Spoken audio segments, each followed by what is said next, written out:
Welcome to this video on checking out and checking in materials using the Digby app.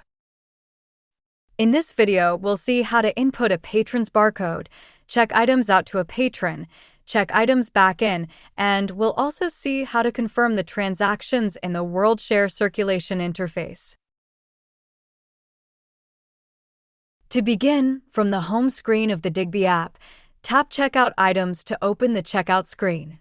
First, manually enter or, using the device camera, scan the patron's barcode by positioning it in the camera window. In this example, we will manually type in the barcode. If a barcode is entered incorrectly or not recognized, a red error banner will alert you that the patron was not found. When entered correctly, the patron information is seen in the screen. Manually enter or scan the barcode of each item to be checked out. To open the scanning feature, tap the camera icon at the top of the screen. After scanning, the item's title, barcode, and due date appear on screen. You can continue scanning additional items to complete the checkout process, if necessary.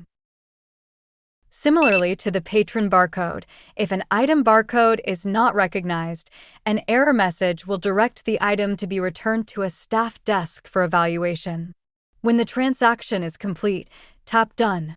To share a record of checked out items, tap Share. A file is generated, and you can choose how to send it, such as through your email app. To clear the list of checked out items, tap Clear. A message will warn that cleared items cannot be retrieved. Tap OK to confirm.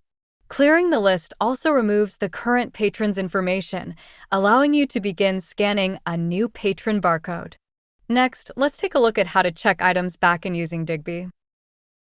To begin, from the home screen of the Digby app, tap Check-in Items to open the check-in screen.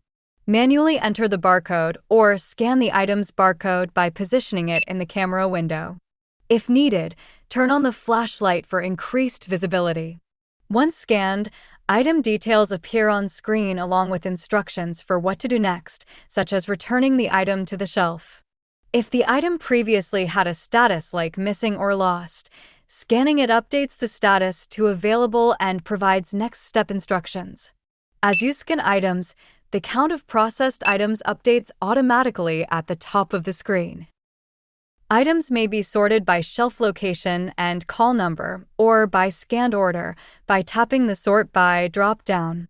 Items may be removed from the check-in list by tapping Remove All Items at the top of the screen.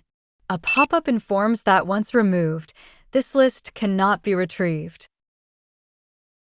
Returning to the patron's account in the WorldShare Circulation interface, click the Transactions tab at the top of the screen.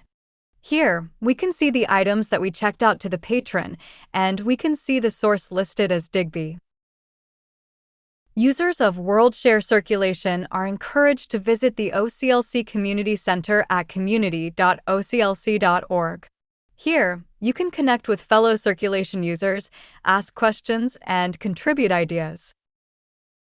For further information on WorldShare Circulation, please visit help.oclc.org. For any queries not answered by documentation, please contact OCLC support by clicking the Contact Us link found at the top of the page. That concludes this video. Thank you for watching.